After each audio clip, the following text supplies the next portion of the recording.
Good morning. This is KELOLAND on the go with all you need to know in news and weather as you start your day. Senator Mike Rounds says calls and messages to his office tripled during the month of February. Most of them concerned about cuts being made by Elon Musk and his Department of Government Efficiency. Rounds says waste and fraud need to be rooted out, but he'd prefer DOGE use a scalpel approach rather than a hammer. We've had thousands of phone calls, but we've had about 139 where they were specific to either a website that had been shut down or a particular loss of employment or a contract. And we're just working our way through those. Rounds encourages South Dakotans impacted by the cuts in Washington to reach out to his office if they're seeking help.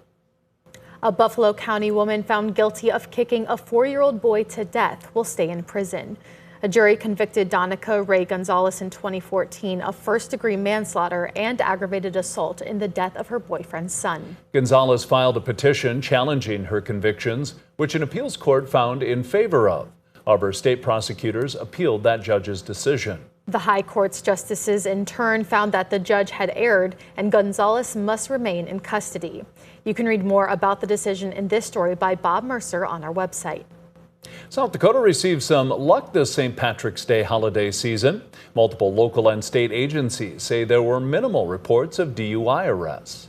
Authorities say the numbers match up with a typical weekend. The Lincoln County Sheriff's Office says the weather Friday night into Saturday likely played a part. You can read more about the DUI numbers from St. Patrick's Day weekend in a KELOLAND.com original by Maddie Paul. Now let's get a check on our weather with meteorologist Scott Munt. Good morning, Scott. All right, good morning, everybody. We continue to follow blizzard across northwestern Iowa for today. It covers eastern Nebraska and the south central Minnesota. This will slowly move to the east. Otherwise, we are dealing with very strong wind right behind this, and that strong wind will continue throughout the day today for all of KELOLAND. Snowfall amounts will be heaviest from Spencer to Cherokee, and then those numbers do taper off as you work your way to the northwest. Forecast for today showing temperatures that are starting in the 20s and 30s.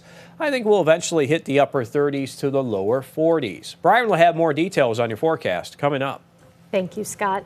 The Sioux Falls Skyforce are hitting their stride in the final weeks of the NBA G League regular season, having won 3 straight games. They're currently 8th in the Western Conference, where only 6 teams will make the postseason, but are just 1 game out of a playoff spot and 3 games out of first place. One win can change our direction, one loss can change our direction, which way we go. So every game's important. We're watching the scoreboard for all the other teams and hoping we can vault our way up into the playoffs here soon. The Skyforce return to the court tonight against the South Bay Lakers. Ronnie James is not expected to make the trip to Sioux Falls. Tip-off is set for 6:30 at the Sanford Pentagon. March Madness is officially underway, starting another year of upsets and exciting finishes. Gibbs and Gateway Bar and Grill in Sioux Falls are ready to welcome fans watching the tournament, and staff hope to create an exciting environment. We'll try to make sure all 4 games are on at the same time and just try to get the energy up in the bar for the day.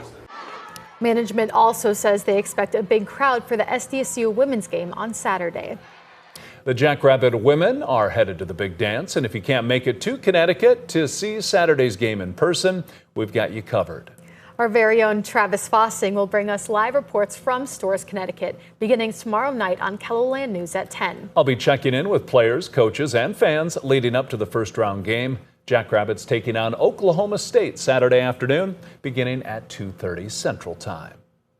That's a look at some of our top stories. Now let's get another check your weather with meteorologist Brian Karstens. Brian? Okay, weather-wise, well, it's been an active morning south of KELOLAND for the most part, kind of scraping our southeast counties with a blizzard, and boy, a very sharp change in the weather too. It's a narrow corridor, but it runs from central Nebraska, northeast Nebraska, northwest Iowa. So if you're entangled in some of that, watching us this morning in Spencer and the Iowa Great Lakes and down to about North Sioux City, again, it's been a rough morning, and it's going to continue to be a rough day today with winds pounding in this area too, 50 to 60 at times, and again, the blizzard warnings in the red. Now, Sioux Falls not included at all in any of that. It's just basically a skiff of snow at best, and probably not even that. So at this point, the whole focus there is south and east.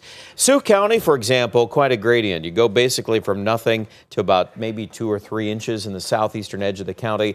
You go down to places like Sioux City, and it really picks up too. Just south of town, there could be a stretch in there where snow totals are over 8 inches of snow with all that wind. Look at the wind forecast too. It's in that 50 to 60 mile an hour range there in northwest Iowa. Sioux Falls area, well, we're thinking at this point some gusts near 50, and then let's hope that the wind starts to dial back here late in the afternoon and tonight. And I think that'll happen here, a process from west to east. And that means tomorrow we're going to continue that trend of diminishing winds. And hopefully that'll end up, kind of panning out to a pretty decent day there on Thursday. A lot of 50s, could even see some 60-degree weather in central South Dakota. There's the edge of the blizzard again as it bypasses south of Sioux Falls, and the afternoon numbers likely returning to the upper 30s and low 40s. Forecast overnight tonight, we're down in the 20s, and then tomorrow a nice recovery, and with sunshine and abundance, it should feel pretty nice. And it looks like temperatures will likely top back out into the 50s as we get into Friday, but a little moisture too. There's a couple of systems on our 7-day. Let's jump to that. And right now for Friday, we've kind of kept that out, but maybe a sprinkle chance or something on the light side in northeast South Dakota. Sunday, there's actually a little more of a system pushing in from the northwest that could drop our temperature a little bit, but the averages here are primarily in the low to mid 50s. As we get into early next week. So not drastically warm, but also it's above normal for this time of the year. Aberdeen in the northeast, a chance to hit 56 here tomorrow, 57 on Saturday, and 51 by Monday. Pierre, central South Dakota, 60 for tomorrow, 63 degrees on Saturday.